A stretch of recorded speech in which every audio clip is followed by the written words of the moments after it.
Good morning, everyone, and welcome back. This is Donna Valente on That Sales Show, and today's topic is going to be on social selling and rolling out the 8 steps for rolling out a social selling strategy.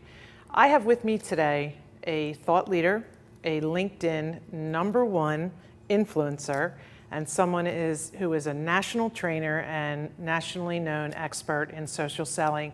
I bring to you Bryn Tillman. Hi, Donna. Thank you. So thank you so much for coming. Oh, Welcome great back. to be back. So last week we did social selling for reps and the 4 pillars of Right, social selling. right. And today we're going to more focus on the sales management side, on Right. how they can execute the 8 steps for executing a social selling strategy. So why don't we just go into it? Since we only have 30 minutes, let's give the audience a power-packed session. So that's great. So I'll start with one of the biggest mistakes companies make is that they have content and then they say to all their reps, go ahead and have fun. And it's all random acts of social.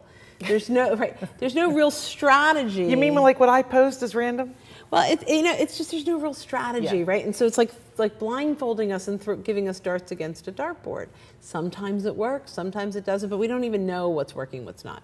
So there are really 8 steps that are absolutely vital to rolling out a successful program. The first one that everyone ignores when it comes to social, although it's typically the first thing they talk about in any other sales process, are KPIs. What are your goals? What are we looking to achieve? I don't know how people forgot to ask that when it came to social, but they all do. No one has a KPI. They didn't know how to manage it. Yeah, and so establishing those KPIs, and there are some simple ones. And when I work with clients, we really customize, but I'm just going to throw out a couple simple ones that people can look at. Awesome. The first very simple high level is your SSI score. So if you go to getmyssiscore.com, tell everybody what an SSI score is. LinkedIn gives you a breakdown of the 4 pillars almost, right? The 4 pillars of social selling and how well you're doing. So if you're 70 or above, it's not bad, right? But it's not a fabulous point of reference, but it's a great place to get started. And they'll give you some recommendations of what you can do to start bringing up that SSI score. So it's literally a score, your social selling index. So that's the first thing. Now, if we want to get a little more granular, let's start with how many connections you have today. And then when we do our one-on-one next week, how many new connections did you get? It's a good, if we want to go even better, we can do a search of how many, let's say we're going after CEOs in the greater Philadelphia area. Right. So this week we could do a search in our own connections of CEOs in the Philadelphia area, and it says 18. Next week when we do our one-on-one and we see that there's 28, we know you got 10 new targeted prospects. Right. That's a great first level, right? And then how many of those became conversations and opportunities down the pipeline with your CRM? You can start to track those. So, I just want to jump in and ask a clarifying question. So, starting conversations is a lot different than this thing being a lead yet, or this person becoming a lead. 100%. Okay, so we should be measuring separately in our CRMs conversations and leads. So because I talk to somebody doesn't mean they're a lead. It just means I've started an active conversation. Yeah, so I look at, and Salesforce actually forced us into lead being this lowest level of entry, and I actually make it connection. So connection is pre-lead. Yeah. They are a connection. And I don't think lead happens. I think there's like connection, and then the next level might be something like interest, and then lead. Yeah, I like that. So they became a connection with me on LinkedIn. They accepted my connection request. Great. The next one is they showed some interest and had some conversation. That's the next level. And they're not a lead until they said, you know what, I really want to learn more. And that's when it becomes a lead for me. I totally agree. I think that's a struggle for everybody, really, that common language across the marketing and sales organization, like what are we defining as a lead? Yeah, and Salesforce changed the way that we all talk about leads, and I don't love where it fell. But so but we go for KPIs and goals. So you have to set your goals and align them with whatever your current goals are. Don't create all new goals for sales. Just bring social into your normal sales KPIs and goals. Okay. Number 2, buyer mapping. Next big thing that people have to do. Now, in sales, we come up with these buyer persona. Yes. With social, I recommend that we take that buyer persona and we break it down by LinkedIn filters. Yes. So let's look at how we can find people on LinkedIn. So here's our persona. And then let's look at the titles, the keywords, the geographic location, the industry that they're in. Yeah. And now we can start to find these persona, or personas, these people, on LinkedIn. Yeah. So that's the second of the 8 stages. Well, when I'm looking for guests on the show, that's what I do. I'm like Philadelphia, CEO, Vice President of Sales, and I see who's in there before I go and start conversations with them. It's easy. It's just more productive. Yeah, but most people don't know you could even do that. Shocking. Yeah, well, it's why I'm here. Yes, it is. It is. Right. So now the third thing is you pick your tools. So as a sales organization, we picked our CRM. I mean, there's a lot of tools. We have a sales stack. Yeah. Might be an employee advocacy tool, but you want to pick, first of all, Sales Navigator or free. They're both good. Sales Navigator is amazing, but it's an investment, and I can have a whole conversation around if you should or shouldn't use Sales Navigator. But there are other productivity tools like calendar syncing apps. I think every rep should have one, like Calendly.com. We both use that. Yes. Right? There are tools like Auto Text Expander, which is I love that. Chrome extension. Changed my life. Right? So it stores all of our templates, so we don't have to copy and paste or find them. We just know where. Yeah. So choosing your tool. So those are the first 3 stages of the 8 steps. in That's social awesome. selling. Thank you. Yeah. So we have 3 stages, and So we're coming far. back for the rest of them.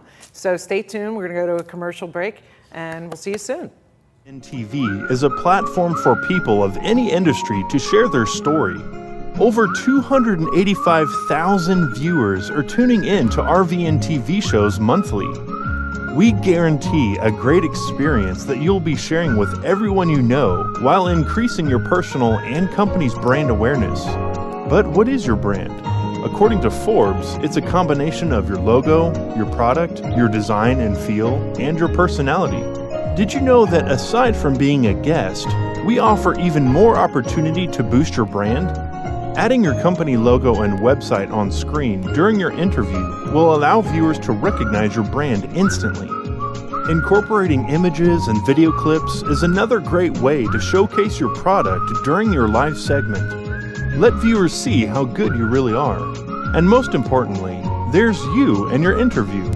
For less than the cost of a newspaper, direct mail, or a magazine ad, you can leave our studio and within 48 hours have a permanent digital copy of your live segment to link to your social media, embed into your company website, or use in email marketing.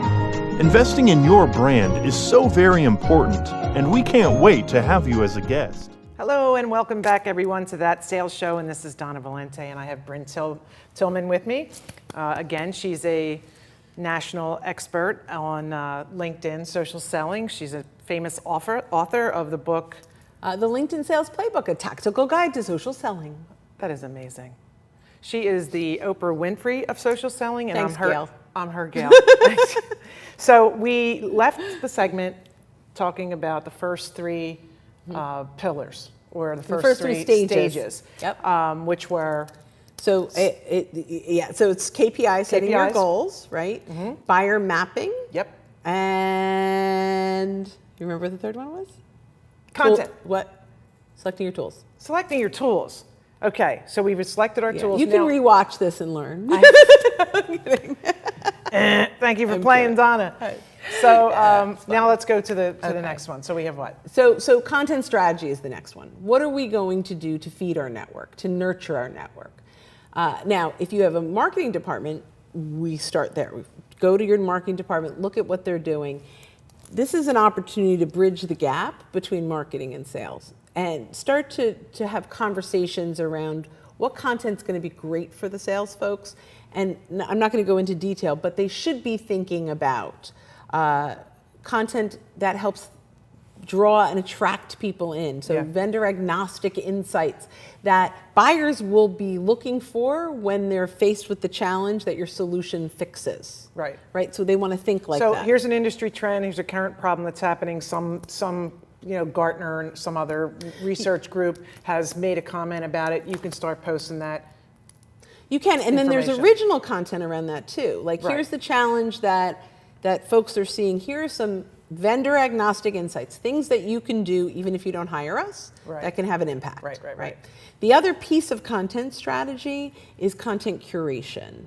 So how are we finding that Gartner, that Frost & Sullivan, that Serious Decisions, that Corporate Vision content out there, along with, like for me in sales and marketing, I'm always curating from HubSpot because they've got great stuff. I'm curating from Michael Seltzner, whatever. So this is social media today. Like there's a whole bunch of content, amazing content out there that I'm getting fed in. Jeffrey Gitomer stuff, some sales stuff that's coming in. So how do you control that feed? Well, you can actually invest in an employee advocacy tool, which I am a big fan of, but it's costly. It can be costly. So things like Everyone Social or Gagalamp they're great libraries and share tools that really allow the employees to share content. But if you're smaller and you're just looking for a dashboard to bring content in that you can choose from, there are things like feedly.com. And they're freemium. You can get a lot for free. And you can curate content. You can put in all kinds of feeds so that all of that great content is being fed into one dashboard.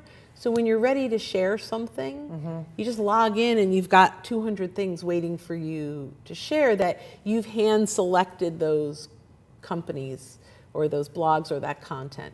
So coming up with a really good dashboard to have content to share on is really important. And you can't go searching for it all the time. Why does marketing have a problem providing that type of content to the reps? The curated content? Well, so I don't know that they have a lot of problem. I think it's from a technology perspective, there's an investment in order to do that. But these feedlies are solutions. There are some workarounds. Like a marketing department could create share links for LinkedIn and for Twitter and send an email, and if they just click on it, it'll take them to a piece that they've posted on their company page, and so everyone can actually engage there. Oh, I love that. So there are definitely things that they can do without spending any money on tools as well. But it's hard to get people to adopt and adapt to doing new things, and salespeople are busy, and if they don't see an immediate return on that investment of time, they stop doing it. So okay, so the next pillar. So the next step. Stage. We do a playbook is the next stage. So number 5, right? 1, 2, 3, 4, 5 is playbook. This is foundational. No company should ever send their reps out to use social selling without having a playbook in place. And that's in sales, period. Every salesperson needs a playbook, social or not. So you have a do you incorporate that into their total? If they have playbook? a playbook. So if they've worked with you and they're in a good position where they've got a playbook in place, we're going to work alongside of that so that it's still one cohesive playbook. Right. Most companies that haven't worked with you don't have a sales playbook. Right. So most of my clients really, this is the first playbook they're getting. Right. And it's essential. And the playbook needs, from a social selling perspective, needs to encompass really 3 major things. Number 1, what are your daily activities? My checklist, what are the things that I need to do? Number 2, what is the cadence that I'm taking these people through from the first time I find them on LinkedIn and I look at their profile, and then I follow them, and then I engage on content, and then I send a connection request, and then I ask for a phone call, right? They have to know what's the cadence, and they need to have, if they have Sales Navigator, we take them through tags. If they don't, we've got to take them through a process in the CRM. So we know exactly where we are. We had a connection request in the CRM. We need to mark where we are. So now I can pull everyone up that's at that stage and know what to do with them today. So that's the same thing that I do with making a playbook for prospecting. That's what I'm saying. It's not that different. Yeah. It's just with social. That's right. And then the third piece are the templates. We want to make sure, now I'm a big fan of customizing as much as possible. Yeah. But if you start with a template, it's so easy. It's so much easier. Let's start with a template and then have fill in the blanks where we're customizing it. That's right, to the ideal client. The trend, Right. the trend we're seeing, that a problem that is happening in XYZ, whatever's relevant to the solution that your company offers. Right. And then there are a couple of areas, like I noticed we have 37 people in common, right? Now all of a sudden it's a little more personal. I mean, that's one of many ways. Or we both went, we both went to the same school, or, I notice whatever, you follow Richard Branson, whatever, right? Like, so that I lean into my Wharton network. Right. I always do. Why? Hey, of course. I see we're fellow, alum. I'd love to sit down and talk to you about X, Y, and Z. And it's like a warmer connection. It is. Right? It is. So although I believe in templates, I also believe in personalization of those templates. And so those are, so now we have 5, right? So the first, let's see if we go through this. Our first. Oh, you're asking me? Yep. You quizzing me again? Yep. KPIs. Okay, so you got KPIs. You have Mapping. Tools. Yep. Content strategy. Content strategy. Playbook. We have 3 more steps when we get back. That's right. I just failed a test. We'll get her there. All right, so thank you so much. We'll be back in 2 minutes, folks. Thanks. We'll see you soon. Got a quarter?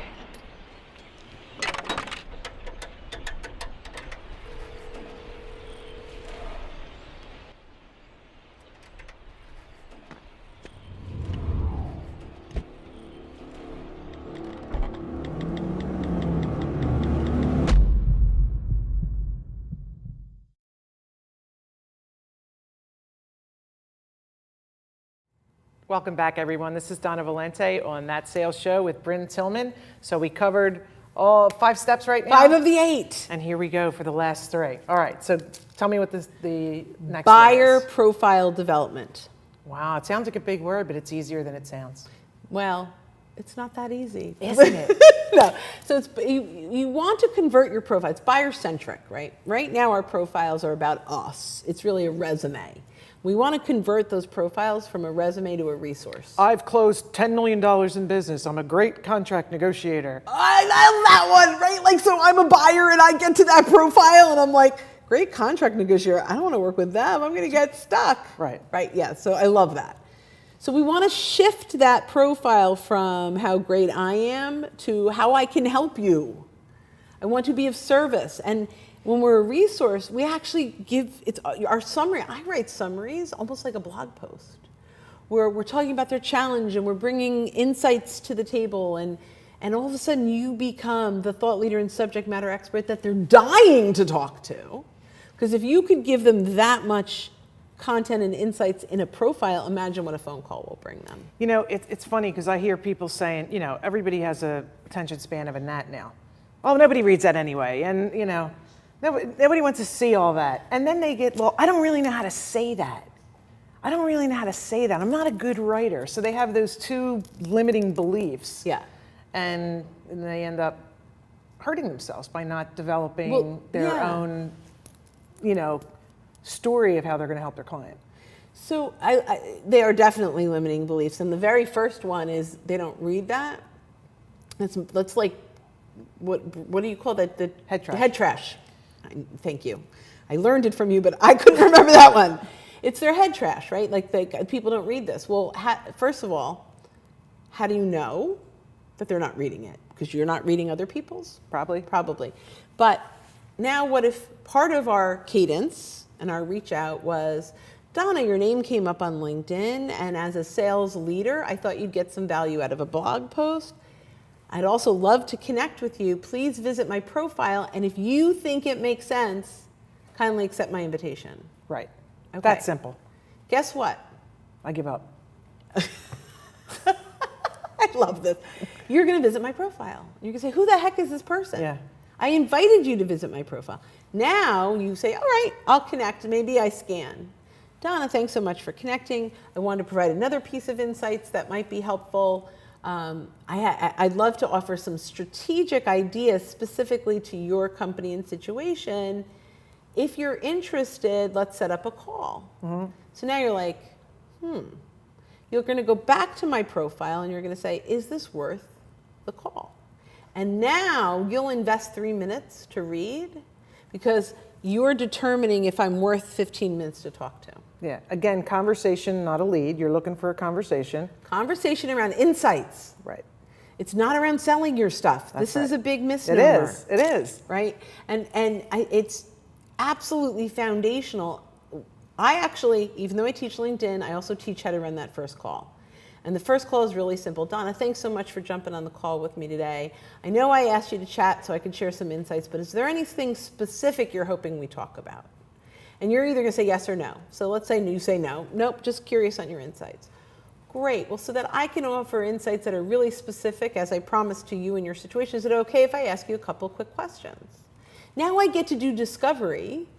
Yeah. Right? I can do a little bit of that and be very, very smart that you're asking questions that are impactful. Don't get dumb on your questions and ask, so how long have you been in sales? Like those things don't matter. Yeah. Right? You want to really talk about what's keeping you up at night, what are the the issues, right? Then you offer, this, you taught me, right? So then, well, I mean, we have these conversations all the time and I learn a lot from you. So now you've developed that, you've understood their challenge, and now you're going to offer some insights. Again, these are vendor agnostic insights that they don't have to hire you to use. The goal of this insights call now is to close them on a sales call, which actually could back end to this, but it's permission based. So Donna, we went over this, and here's what you've got some homework to look at this, and we're going to do this, and did you find this very valuable today? Hopefully you'll say yes, because I did a good job. And now I'm going to say, I'd love to share with you some of the ways we've been able to help our clients that were in the same situation with you. Do you have a few extra minutes? And as soon as you now say, sure, I'd love to hear that, I have now permission to go into the solution that I provide. Right. Yeah. And that's the way to run that first call. So, that's really the 6 out of the 8 that are most important to talk about. The next 2 is training, rolling this out. Right. And the third one is coaching for improvement, measuring success and coaching for improvement. You've got to measure by you need data to measure. One of the mistakes people make with all of sales is it's just we're not really using our data to measure success. No, and we're too busy. So what? That's the wrap. I said that as a joke. Right. So you've got to be able, what are your KPIs? We're going back to step 1. What are your KPIs? Are we coaching to those KPIs? Yeah.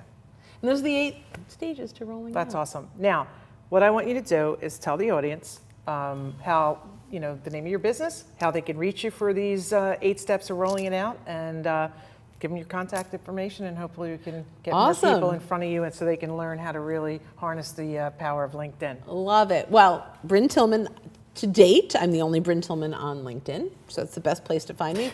My company is Social Sales Link, and reach out. I have tons of resources that I give away, a lot of the templates and lots of stuff that I send out, the 10 things you should do every day. So connect with me and I'll send that out to you.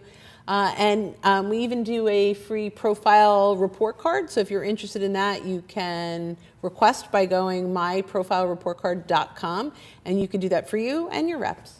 That's awesome. I love you so much. I love you too. Okay, so folks, I will tell you that when you read Bryn's profile, that she practices what she preaches, and her profile demonstrates, what every rep should be doing. It's really very informative, and you'll love what you read. And hopefully you'll be back next week, next Wednesday at 11. Thank you so much for joining us.